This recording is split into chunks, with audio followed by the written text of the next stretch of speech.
కృష్ణా నీటిలో ముసలమ్మ మునక వేయగానే ఒడ్డునున్న పద్మ జనంలో కలిసి వడివడిగా మసక చీకట్లో పడి స్టేషన్ వైపు నడవసాగింది.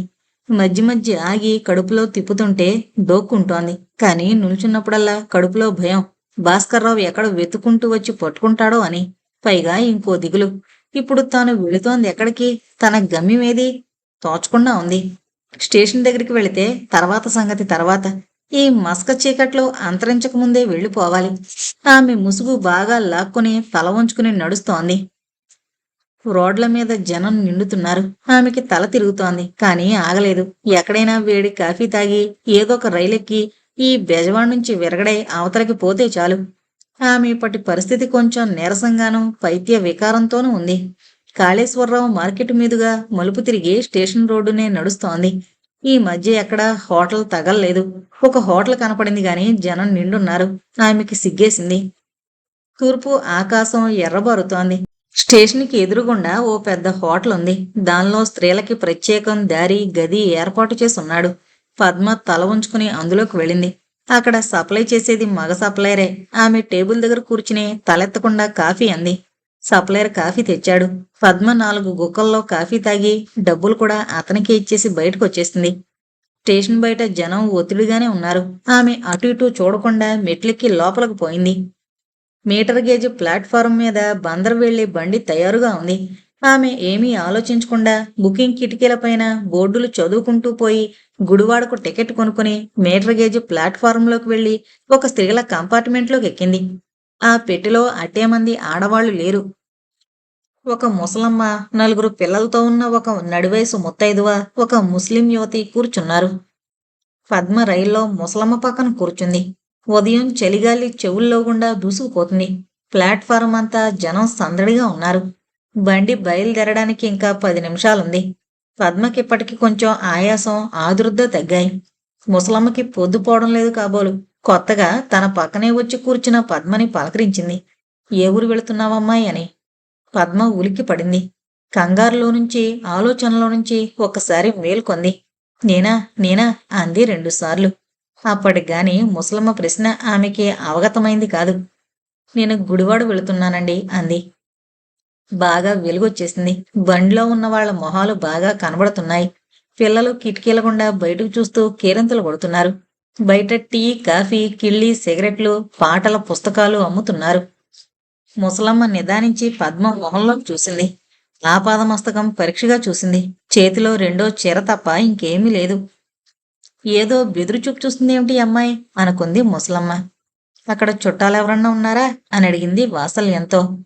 చుట్టాలెవరూ లేరమ్మా అనేసి నాలుగు కొరుక్కుంది పద్మ.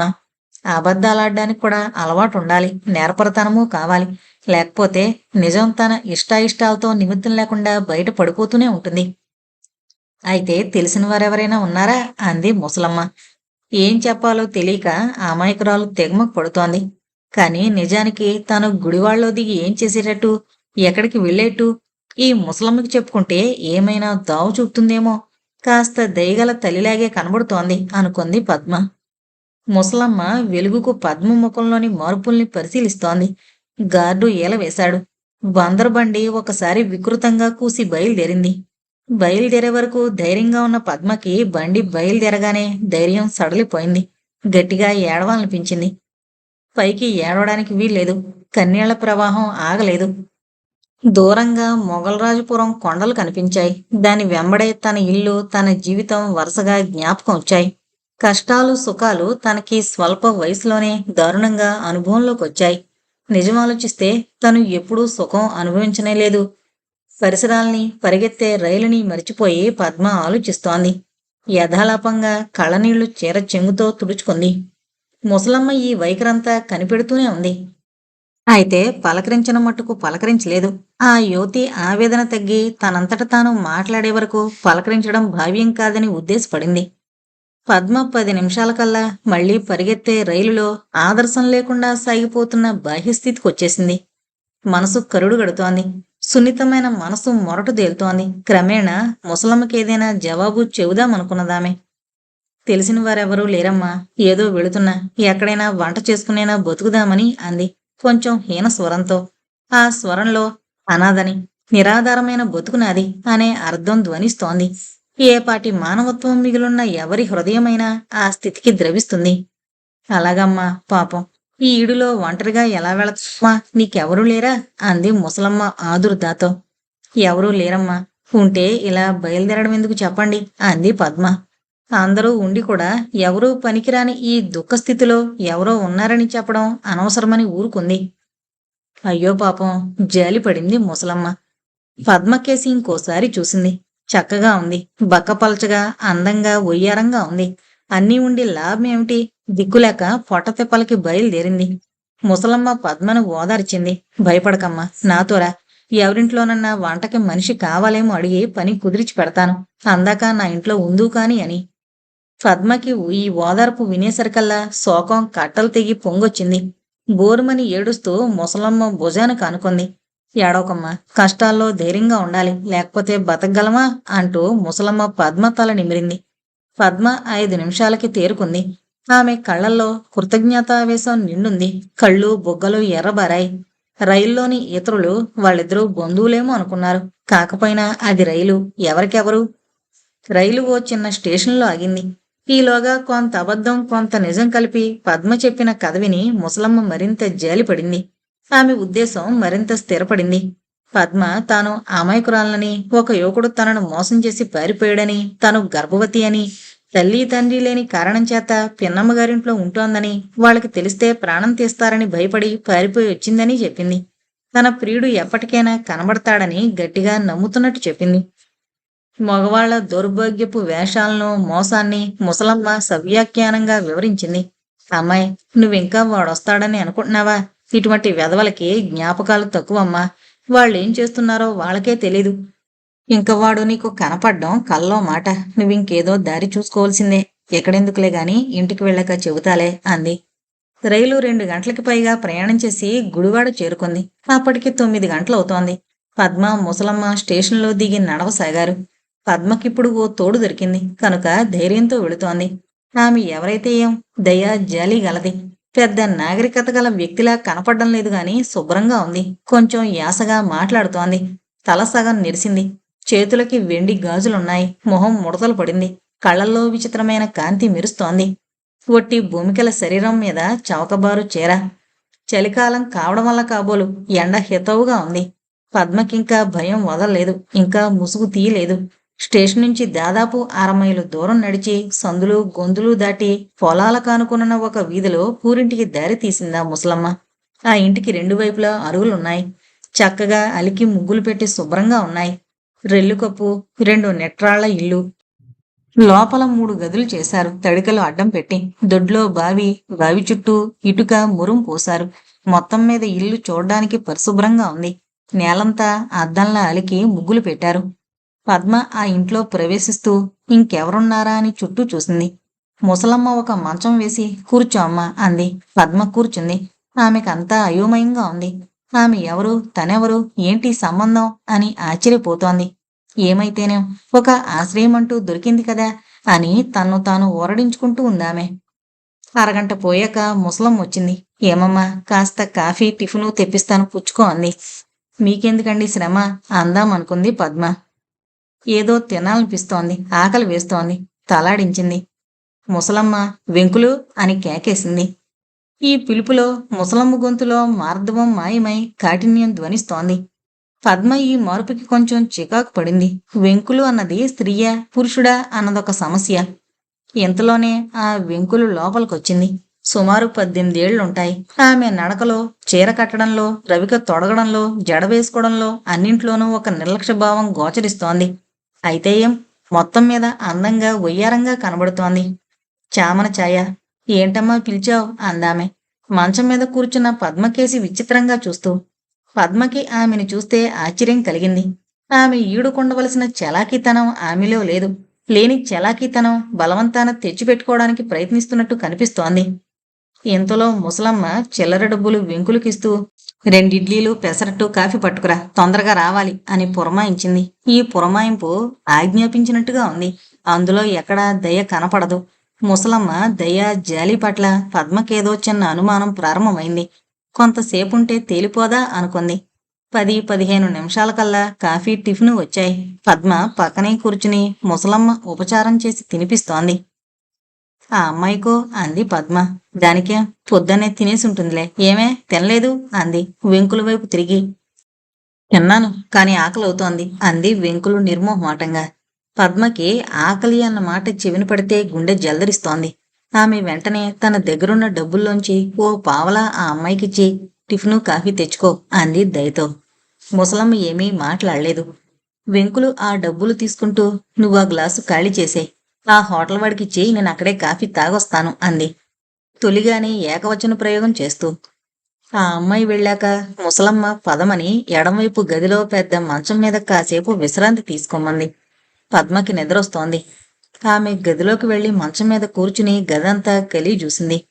తడికల గదైనా ఎక్కడా తడిక కనబడకుండా సినిమా పోస్టర్లు అంటించబడున్నాయి. గదిలో వాసన అదొక రకంగా ఉంది. బహుశా నిమ్మ నూనె వాసనో లావెండర్ వాసనో అయి ఉంటుంది. మంచం మీద పక్క నలిగిపోయింది. అది ఇద్దరు పడుకునే పెద్ద మంచం. మంచం పక్క తడిక కొంతమేర తమలపాకులు నమిలి ఊసారు కాబోలు కావిరంగు పట్టిపోయింది. గది ఇంకో మూల బీడీ పీకలు సిగరెట్ పీకలు పడున్నాయి. పద్మ ఆలోచించింది. ఈ ఇంట్లో మగవాళ్ళున్నారన్న గుర్తుగా ఎక్కడా ఒక పంచగాని చొక్కాగాని కనపడదు. ఈ గదిలో బీడీ పీకలేమిటి? ఆమె ఆలోచిస్తూ ఏదో మగతతో అలసిపోయి నిద్రపోయింది. భోజన వేళకు ఆమెని ముసలమ్మే లేపింది. 12 దాటింది. వంటింట్లో విస్తరేసింది. పక్కనే మరో కంచం. పద్మ దొడ్లోకి వెళ్లి కాళ్ళు చేతులు కడుక్కొచ్చి కూర్చుంది. పక్క కంచం ముందు వెంకులు కూర్చుంది. ముసలమ్మ ఇద్దరికీ వడ్డించింది.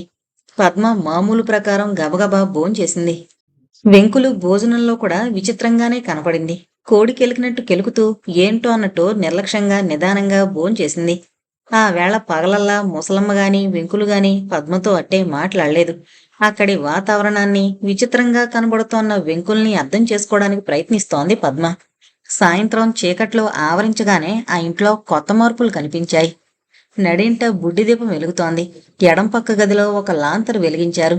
వెంకులు ఉదయం నుంచి లేని షోకు చేసుకుంది. తెల్లని ఇస్త్రీ చీర కట్టింది. బర్మాముడి మీద చామంతి పూల చెండు అర్ధచంద్రాకారంగా పెట్టుకుంది. మొహానికి పౌడర్ మందంగా పులుముకుంది. వాకిట్లో నిల్చుంది. పద్మకి బయటికి రావడానికి జంకు పుట్టింది. ముసలమ్మ ఆమెని ఎడంవైపు గదిలో ఉండమంది. ఎటూ పోకు, తెలిసిందా అని గట్టిగా చెప్పి వెళ్ళింది. దయ జాలిపోయి ఆమె స్వరం కొంచెం కరుకెక్కింది. పద్మకంతా అయోమయంగా ఉంది. నిమిషానికి ఆదుర్ద ఎక్కువ అవుతోంది. తనకు ఏదో పని చూపిస్తానంది ముసలమ్మ. ఏంటది? ఇంకా తనతో ఆమె సరిగ్గా మాట్లాడలేదు. రేపేమన్నా మాట్లాడుతుందేమో. రాత్రి అయింది. బయట వెన్నెల. తడిక సందుల్లో గుండా పద్మ రోడ్డు మీదకు చూస్తోంది ఏమీ తోచక. ఎవరెవరో వస్తున్నారు ఆ ఇంటికి. ముసలమ్మతో గుసగుసలాడుతున్నారు. తిరిగి వెళ్ళిపోతున్నారు. పద్మ భయంతో ఆశ్చర్యంతో బయటకు చూస్తోంది. వెంకులు అటు ఇటూ చూస్తూ రోడ్డు దరిగా నిల్చునుంది. ఎవరో 3-4 ఆమె దగ్గరకొచ్చి మాట్లాడిపోయారు. పద్మకి కొంచెం కొంచెం బోధపడుతోంది. చలికి భయానికి ఆమె ఒళ్ళు జలదరిస్తోంది. గుండెలు జల్లుమన్నాయి. కాని ఆమెకింకా తన స్థితి నిర్ధారణగా తెలీదు. రాత్రి నిశ్శబ్దంలో తాలూకాఫీసులో కొట్టిన 10 గంటల్ని పద్మ శ్రద్ధగా లెక్కబెట్టింది. ఆమె మంచం మీద బోరగిలా పడుకుని మోచేతులు దిండు కానించి అరచేతుల్లో గెడ్డమానించి తడికిలో గుండా బయటకు చూస్తోంది. ఆ గదిలో చిన్న బెడ్రూమ్ లైట్ వెలుగుతోంది. ఆమె దృష్టంతా బయటే ఉండడం వల్ల గది పక్క జరుగుతోన్న విషయాన్నట్టే గమనించలేదు. ముసలమ్మ ఇంకొకడు గది వాకిట్లో శబ్దం చేయకుండా నిల్చున్నారు. ఆ వచ్చినవాడు మాటిమాటికి గదిలోకి తొంగి చూస్తున్నాడు. మగవాడు జేబులో నుంచి 5 రూపాయల కాగితం కాబోలు తీసి ముసలమ్మకిచ్చి బతిమాలుతున్నాడు. ముసలమ్మ డబ్బు జాగ్రత్త చేసి బలవంతంగా వాణ్ణి పక్కకి లాక్కుపోయింది. ఈ అడుగుల చప్పుడుతో పద్మ గబుక్కున పక్కకి తిరిగింది. గది తడికి దగ్గర మెల్లగా మాట్లాడుతున్న సవ్వడి వినవచ్చింది. భయంకరమైన సందేహంతో ఆమె గజగజలాడిపోయింది. మెల్లగా మంచం దిగి తడికి దగ్గరికి వెళ్ళింది. అక్కడ మాటలాగిపోయాయి. మగవాడు చూపుడు వేలతో ముసలమ్మని బెదిరిస్తూ వెళ్ళిపోయాడు. పద్మ పక్క మీదకొచ్చేసింది. ఇంకా విన్నవసరం లేదు. ఘోర నరకంలోకి వచ్చి పడినట్లు గ్రహించింది. ఇక్కడి నుంచి సాధ్యమైనంత త్వరగా బయటపడాలి. ఎలా? ఎప్పుడు? ఈ అర్ధరాత్రి రైళ్లు కూడా ఉండవు. తెల్లారి బండికే వెళ్ళాలి. ఈ ముసల్ది ఎంత ఆప్యాయంగా మాట్లాడింది, ఎంత మంచిగా నటించింది. చివరికి ఈమె చేసే వ్యాపారం ఇదా? నరమాంసం విక్రయంలో కమిషను. పద్మకి ఒళ్ళు గగురు పొడిచింది. భయంతో ఆమె రాత్రల్లా మేలుకొంది. తెల్లారి 4 గంటలకు మెల్లగా లేచి తడిక తలుపులు ఒత్తిగించుకుని నిర్మానుష్యమైన సందుల గుండా వడివడిగా నడవసాగింది. ఈ ఆదుర్దాలో రెండో చీర మరిచిపోయింది. వివాహమే జీవిత పరమార్థం అన్నట్టుగా మాట్లాడతారు ఆడపిల్లలను కన్నవాళ్లు. బ్రహ్మచారులైన యువకులు ఇవి నిజమే కాబోలని నమ్ముతారు. కానీ పెళ్ళైన వాళ్ళని అడిగితే చెబుతారు ఆ పరమార్థమేమిటో, అది ఎటువంటి ఎగుడు దిగుడు బాటో అనే సంగతి. కానీ తెలిసి కూడా తిరిగి ఆ ఊబిలోనే పడుతున్నారు బ్రహ్మచారులు. సంవత్సరం తిరిగేసరికి సంసారం సాగరం దుఃఖం అని కబుర్లు వల్లిస్తారు. జీవితమే అంతా. వెనకటి అనుభవం తర్వాత వాడికి వస్తుంది. అయినా తను ఆ పరీక్ష చేసి తీరాలి, లేకపోతే శాంతి లేదు. భాస్కర్రావుకి ఇదే సమస్య వచ్చింది. పెళ్ళే చేసుకోకూడదు అనుకున్నాడు అతను. సుందరం పెళ్లి చేసుకోకపోవడం ఏంటి నాయనా? సంసారంలో సుఖం దుఃఖం సహజం. భయపడి మానేస్తే అలా? సుఖాన్ని అనుభవించాలి, దుఃఖాన్ని భరించాలి అన్నాడు. ఎందుకండి బలవంతంగా బాధ కొని తెచ్చుకోవడం? ఇలా బతకనివ్వండి నన్ను అన్నాడు భాస్కర్రావు. ఆ వేళ సంక్రాంతి పండుగైనందువల్ల ఉభయులకి తీరిక. సుందరం ఆ వేళ భాస్కర్రావును ముసలమ్మను తమ ఇంటికి భోజనానికి పిలిచాడు. భోజనాల ముందు సుందరము భాస్కర్రావు వివాహాల గురించి మాట్లాడుతున్నారు. కొన్నాళ్ల నుంచి భాస్కర్రావు లోపల తర్కించుకుంటూ మంచి చెడ్డలు తీవ్రంగా ఆలోచించి పెళ్ళంటే వ్యతిరేకిస్తున్నాడు. అది ఆ వేళ పైకన్నాడు. సుందరం ఆంతరంగిక తాత్పర్యం అతనికి చూచాయిగా అర్థమైంది. బాధ అంటావేంటి నాయనా? ఆ బాధలోనే ఉంది లోకమంతా. సంసారం అంటే సంఘంలో చిన్న యూనిట్ అన్నమాట.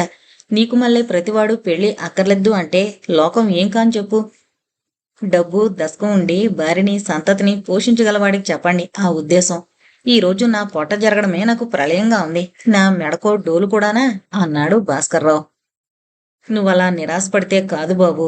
ఎప్పటికీ మనకు భవిష్యత్తు మీద నమ్మకం ఉండాలి. నా సంగతి ఆలోచించు. నాకు 15 రూపాయల జీతం అప్పుడు పెళ్ళయింది. జీతం 20 కాకముందే పెళ్ళాం కాపురానికి వచ్చింది. అప్పటినుంచి నేను కాపురం చేయలేదు, పిల్లలు కలగలేదు. రేపు ఏదో మంచి జరుగుతుందనే నమ్మకంతోటే ఎంతకాలం నెట్టుకొచ్చాను. ఇంకా ఆ నమ్మకమే ఉంది. అది లేకపోతే బతకలేం చూడు. ఆయన అంటున్న మాట యథార్థమే అనిపించింది భాస్కర్రావుకి. తమ యావదాస్తి సుదర్శనంపరమైనప్పుడు, అగ్ని ప్రమాదంలో సర్వం కోల్పోయినప్పుడు ప్రాణత్యాగం చేశామా? పిన్ని సర్వస్వం కోల్పోయినా ఇంకా రేపటి ఆశతోనే బతికొండలేదా? ఎక్కడికో వెళ్ళిపోయింది కాని అంటారు గాని పెళ్లిలో సుఖం, సంసారం మీద వాంఛ లేకపోతే లోకంలో ఇంత జనాభా ఎలా ఉంది? కష్టాలప్పుడు అనుకోవచ్చు గాని సుఖానికి నిజంగా సంసారమే ఆటపట్టు అనుకున్నాడతను. మీరు చెప్పేది నిజమే కావచ్చు, కానీ ఆదాయం కొంచెం పెరగనివ్వండి. మీరన్నట్టే పెళ్లి చేసుకుంటాను అన్నాడు. అది సరైన మాట. నీకిష్టమైతే నీకు ఆ దిగులక్కర్లేదు. అది నాకు వదిలేయ్ అన్నారు సుందరం. సరే అన్నాడు భాస్కర్రావు. నీకు పెద్దవారెవరూ లేకపోవడం వల్ల నీతోనే మాట్లాడాల్సి వస్తుంది. ఏమీ అనుకోబోకు. అరుణను నీకివ్వదలిచిన విషయం మీ మేనతతో చెప్పాను. ఆమె బ్రహ్మానందపడింది. ఇక నీతో పండగ పూట విశ్రాంతిగా మాట్లాడొచ్చునని ఉపక్రమించాను. నిన్ను మేం ఈ 6 నెలల నుంచి చూస్తున్నాం. ఈ విషయం మా అందరికీ సమ్మతమే. నీకు నచ్చిందో లేదో చెప్తే తేలిపోతుంది అన్నాడు సుందరం కొండ బద్దలు కొట్టినట్టు. భాస్కర్రావు వెంటనే ఏ సమాధానమూ ఇవ్వలేకపోయాడు. 10 నిమిషాలు గోళ్లు గిల్లుకుంటూ కూర్చున్నాడు. అతడి మెదడులో అరుణ మెరిసింది. బాగానే ఉంటుంది, చురుకు గలది, పేద సంసారంలో పెరిగింది. తల్లికి చాలా సహకారంగా ఉంటూ ఇంటి పనులన్నీ చక్కబెడుతుంది. అనుకోకు లోటు లేదు. ఇంకేం? కాని తాను కన్యకు చిన్నమెత్తు బంగారం పెట్టే స్థితిలో లేడే. ఆ అమ్మాయికి లాంఛనప్రాయంగా పెట్టడానికైనా నా దగ్గర చిన్నమెత్తు బంగారం లేదు, కొనే తాహతూ లేదే అని ఆలోచిస్తున్నాను. ఓరి నీళ్లు బంగారం కాను, ఆ మాత్రం నాకు తెలీదటయ్యా. నిన్ను నేను ఈ 6 నెలల నుంచి ఎరుగున్నాను గదటయ్యా. అటువంటి సందేహాలేమీ పెట్టుకోకు. నువ్వు ఆ అమ్మాయికి నగలు పెట్టద్దు. దేవుడి దయవల్ల ఇప్పుడు దాని ఒంటి మీద 2 సవర్ల ఎత్తు బంగారం ఉంది. అది చాలు. నేను నీకు పెద్ద కట్నాలిచ్చి ఘనంగా చేసే స్థితిలో లేను. గంతకు తగ్గ బొంత అన్నారు. పెళ్లికి ద్రవ్యం కాదు ముఖ్యం, గుణ సంపత్తి, అనుకూల దాంపత్యం.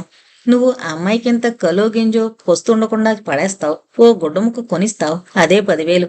ఇంకా సంపాదించి నగలు చేయించి పెట్టుకోగలవు. ఎవరు ఆక్షేపిస్తారు? నీ పెళ్ళం ముస్తాబు నీకుగాకెవరికి? ఇక పెళ్లి వచ్చే వైశాఖ మాసంలో ఏదో నాకు కలిగినట్టుగా చేసేస్తాను. నా దగ్గర దాని పెళ్లి నిమిత్తం 1000 రూపాయలున్నాయి. కష్టపడి మిగిల్చాను. అంతే, ఇక సందేహాలేమీ పెట్టుకోకు. కట్నాలు కానుకలు మన బోటి వారి మాటలు కాదులేండి అన్నాడు భాస్కర్రావు నవ్వుతూ. సుందరంగారి ముఖం వికసించింది. ఇంతలో అరుణొచ్చి గడప దగ్గర తలుపు చాటున నిలబడి, విస్తళ్ళు వేశారు నాన్న, భోజనానికి లేవండి అంది. ఆమె గొంతు చిరపరిచితమైందైనా భాస్కర్రావుకి ఇప్పుడేమో చాలా శ్రావ్యంగా వినిపిస్తోంది. సుందరం అతని మొహం చూసి, పదనాయనా, ఇక నువ్వు ఈ ఇంట్లో సర్వస్వతంత్రుడివి అన్నారు చిరునవ్వుతో. సంక్రాంతి కళ ఇల్లంతటా కనిపిస్తోంది. గచ్చు నేలంతా కడిగి అందమైన పిండి ముగ్గులు తీర్చారు. సున్నం కొట్టిన గోడల నుంచి కొత్త వాసన వస్తోంది. పిండి వంటల వాసనలు నోరిరుస్తున్నాయి. అటు ఇటు మెరుపు మెరిసినట్టు తిరుగుతూ సిగ్గుపడుతూ కనిపిస్తోన్న అరుణవంక ఏదో కొత్త దృక్పథంతో చూస్తున్నాడు భాస్కర్రావు. ఆకుపచ్చ రంగు కొత్త పరికిణి కట్టింది. వస్తుతః ఆమె పొడవరి కద్దరు సిల్కు పల్లెవాటు వేసింది. పరిగెడుతోంటే జడ వయ్యారంగా ఊగుతోంది.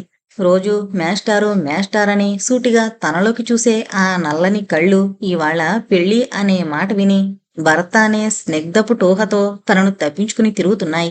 అయితే ఏం, దొంగతనంగా ఏ తలుపు సందులో నుంచో ఏ కిటికీలో నుంచో చూస్తూనే ఉన్నాయి. భాస్కర్రావు, సుందరం, పెద్దబ్బాయి, చిన్నబ్బాయి వరుసగా భోజనానికి కూర్చున్నారు. భోజనాల దగ్గర మా అమ్మాయి వంట కూడా చేస్తుందోయ్ అన్నాడు తండ్రి హాస్యంగా నవ్వుతూ. పోనాన్న మరీను అంది అరుణ మంచినీళ్లు పోస్తూ. రైలు 10:30, 11ంటికి బందరు చేరుకుంది. పద్మ గుడివాళ్ళలో ఉదయం 8:30కి బండెక్కింది. బండి దిగేసరికి ఆకలితో కళ్ళు తిరుగుతున్నాయి. ఉదయం గుడివాడ స్టేషన్లో కాఫీ తాగింది. అంతే. బందరులో రైలు దిగి ఆమె పొంగు చూసుకుంది. అందులో 10 రూపాయలకు పావలా తక్కువ అట్టే పెట్టింది. ఇప్పుడు చూస్తే అసలు ఆ మూటే కనపడలేదు. ఆమె గుండెలు జల్లుమన్నాయి. కళ్ళమ్మడి నీళ్లొచ్చేశాయి.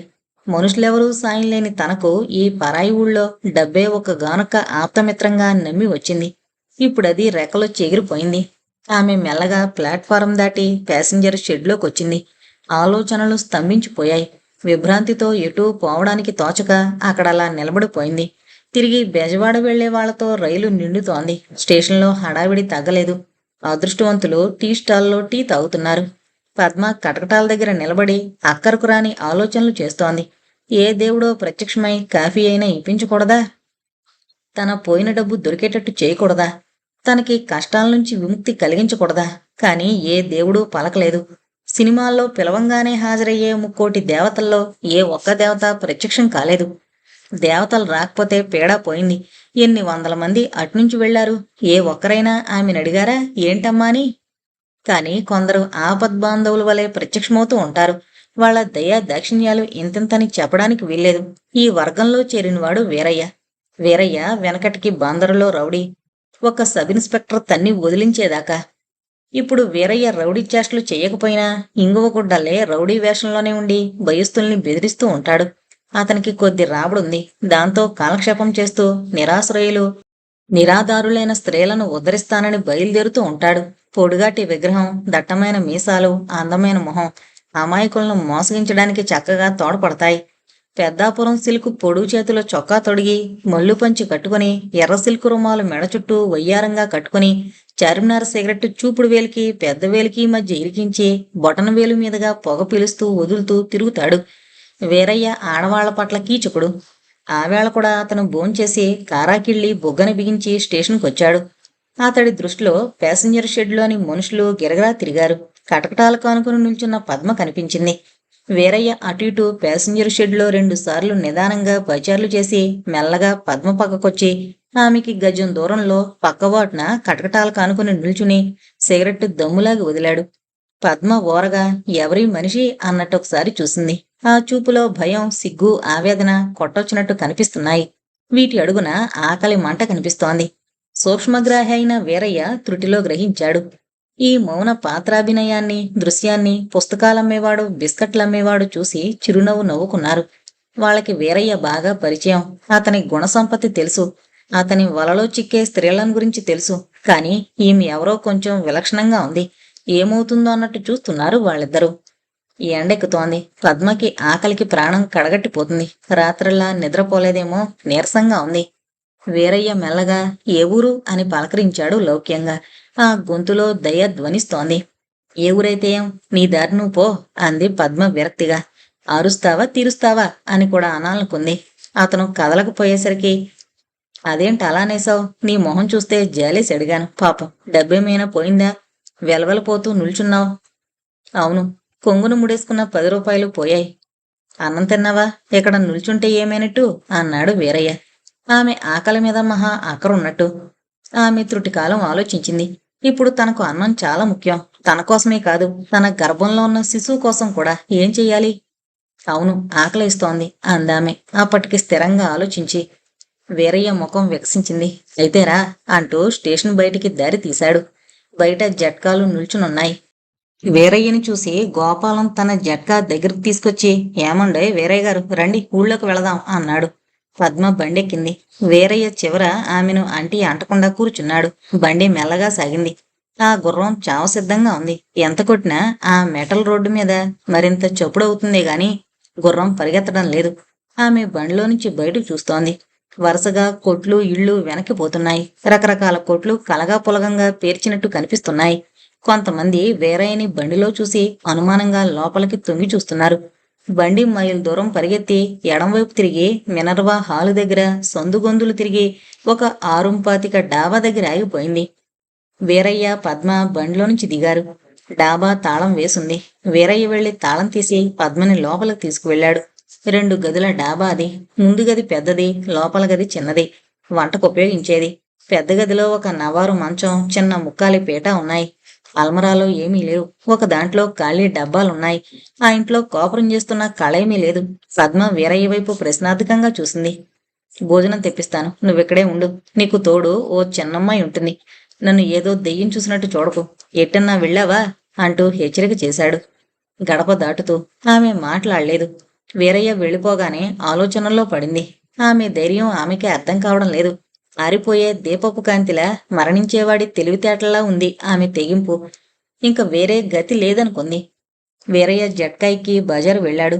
అక్కడ ఓ హోటల్లో క్యారేజీ భోజనం తీసుకుని జట్కావాడికిచ్చి, ఇంట్లో ఇవ్వు, మన సూరమ్మను అక్కడికి పంపించు అన్నాడు. జట్కా వెళ్ళిందాకా అటే చూస్తూ నుంచుని తర్వాత హోటల్కి 5-6 దుకాణాల అవతలున్న మంగళ షాపులోకి వెళ్లి కూర్చున్నాడు. మంగళ షాపు ప్రొపరేటర్ ఎర్రగా కుదమట్టంగా ఉన్నాడు. జుట్టు ముడేశాడు వెనక. ముందు కొద్దిగా క్రాఫ్లా వదిలి దువ్వాడు. వీరయ్య కుర్చీలో కూర్చోగానే దయచేయండి దయచేయండి అన్నాడు చాలా మర్యాదగా. షాపులో ఇంకా 2 ఒకడు తుండుముక్కలా ఉన్నాడు. గళలుంగి కట్టి ఆకుపచ్చని చొక్కా తొడిగాడు. అతనొక మాజీ పెహల్వాన్. రెండోవాడు బక్కపల్చగా ఉన్నాడు. క్షయరోగిలా 5 నిమిషాలకొకసారి దగ్గుతాడు. అసలే చామనచాయి మనిషి. ప్రస్తుతం ఓ గుర్రబండి మిగిల్చుకుని బాడుగా తోలుకుంటూ కాలక్షేపం చేస్తున్నాడు. అతనికి 2 పిల్లలున్నారు.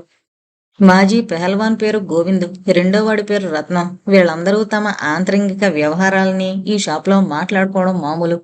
వీరయ్య స్థిమితంగా కూర్చోగానే వస్తాదు గోవిందు నవ్వుతూ, వీరయ్య మా జల్సాగా కనబడుతున్నాడు చూసావా అన్నాడు రత్నం వైపు తిరిగి. రత్నం పెద్దగా నవ్వి ఒకసారి దగ్గి, చూసా, ఇందాక గోపాలం బండిలో పోతున్నాడు, జల్సాగా ఉండడం మరి అంటూ మంగళ వైపు తిరిగి, సుబ్బయ్యో, ఇయాల మహా నున్నగా చెయ్యాల వీరయ్యకి అని పెద్ద హాస్యం విసిరినట్టు తనకు తానే విరగబడి నవ్వుతున్నాడు. వీరయ్య మీసం దువ్వుతూ తను నవ్వాడు. సుబ్బయ్య, వస్తాదు నవ్వారు. వస్తాదు నవ్వాపుకుని అడిగాడు, పిట్ట కొత్తదా? రత్నం చెబుతున్నాడు. భలే కొత్తది గోవిందు, ఓ పట్టానం లొంగదనుకుంటా, చల్లారిన లక్క. వీరయ్య ఎదురుగా అద్దంలో తన ప్రతిబింబాన్ని చూసి మురిసిపోయాడు. వస్తాదు గోవిందు, లక్క మా పెళుసు, జాగ్రత్త, ముక్కలైపోద్ది అని హెచ్చరిక చేశాడు. నాకు తెలవదంట, కాస్త వేడికి అదే కరుగుద్ది, ఇదో లెక్కంట అన్నాడు వీరయ్య. వస్తాదు నవ్వాడు. ఏం నవ్వుతున్నావు అన్నాడు రత్నం. ఇది వరకు ఓసారి ఏమైందో తెలుసా? ముందు వరుస 2 పళ్ళు ఊడిపోయాయి. తెల్లారి బంగారం పళ్ళు కట్టించుకున్నాడు. అది చెబుతున్నా. ఆ రకం కాదులే, అంత ధైర్యం ఎక్కడ సచ్చింది? చేతిలో కానీ లేదు.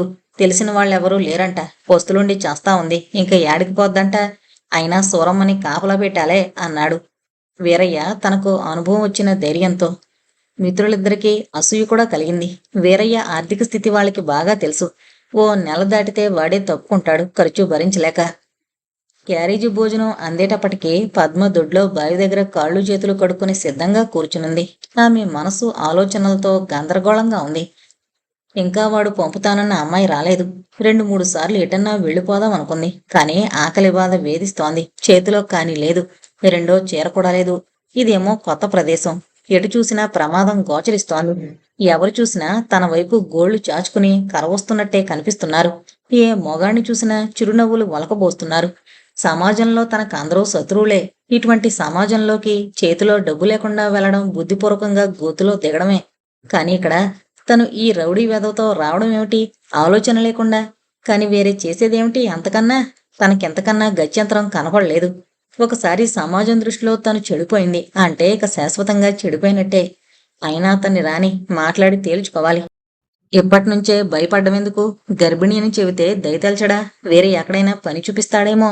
అతనిలో మానవత్వం ఉండదా ఏమో? అతని వైఖరి చూస్తే జాలి దయ ఉన్నట్టు కనపడలేదు. అయితే ఏం?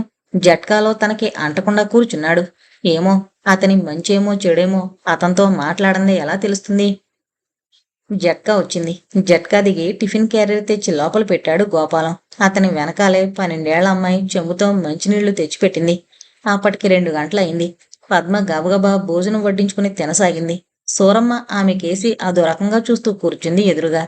పద్మ 10 నిమిషాల్లో భోజనం పూర్తి చేసి మంచినీళ్లు తాగి సూరం వైపు తిరిగి, నేను కాసేపు పడుకుంటాను. అతనొచ్చినా సరే నన్ను లేపకు అంది ఆజ్ఞాపూర్వకంగా.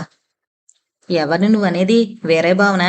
బావ సాయంత్రం 7 గంటలకు గాని రాళ్లే గోపాలం చెప్పాడు అంది సూరమ్మ. పద్మ నిద్ర లేచేటప్పటికి సాయంత్రం చీకటి పడుతోంది. ఇప్పుడు ఆమెకు అలసట తగ్గింది. మనసు మాత్రం కలతగా ఉంది. వీరయ్య రాకను ఊహిస్తూ కిటికీ గుండా దూరంగా కనిపిస్తోన్న మినర్వా టాకీసు లైట్లకేసి చూస్తోంది. బయట బోట్ల చొప్పుడైంది. సూరమ్మ పరిగెత్తుకొచ్చింది. బావొస్తున్నాడు అంటూ. పద్మ మంచం మీద నుంచి లేచి నిల్చుంది. వీరయ్య తాగి తూలుతూ వచ్చాడు. మనిషి తూలుతున్నాడు గాని నిదానం తప్పలేదు.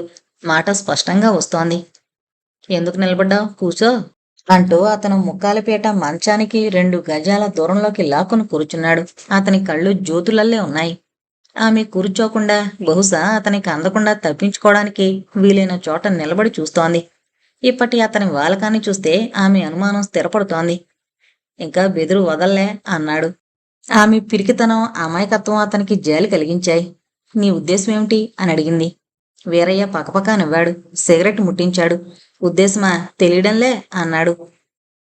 అలాంటి దాన్ని కాదు. ఎక్కడన్నా వంట చేసుకుని బతుకుదామని వచ్చాను. నీకు పుణ్యం ఉంటుంది అన్నదామె కళ్ళనీళ్లు తక్కువగా. వంట చేస్తావా? ఎవరింట్లో? ఆశ్చర్యం ప్రకటించాడు. వీరయ్యకి జంకు తగిలింది. పెద్దింటి పిల్లేమో పీకల మీదకి రావచ్చు. అయితే అతనిలో మొండి ధైర్యాన్నిచ్చే మధుపానం పనిచేస్తోంది. అతని బలహీనతను పద్మ కొద్దిగా గుర్తించింది.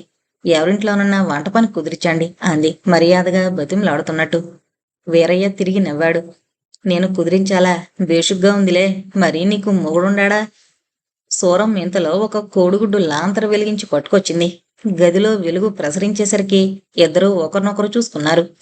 పద్మకి ఏమనడానికి తోచడం లేదు. ఎవరింట్లో వంట పనికి ఒప్పుకోవాలన్నా కొన్ని ప్రశ్నలకి జవాబులు ఇవ్వాలి కదా అని ఆలోచిస్తోందామె. చెప్పవేం, నీకు మొగుడు లేడు అని అడిగాడు వీరయ్య.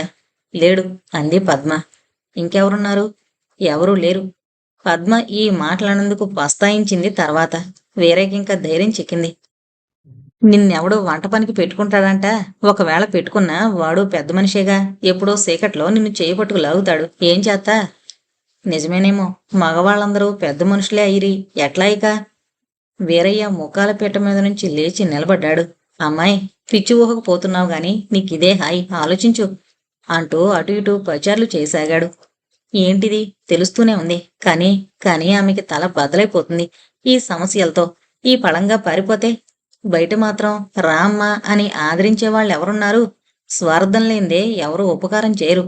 ఇక ఆలోచించడానికి ఏముంది? ఆమె వెళ్ళి వీరయ్య చేతులు పట్టుకుంది.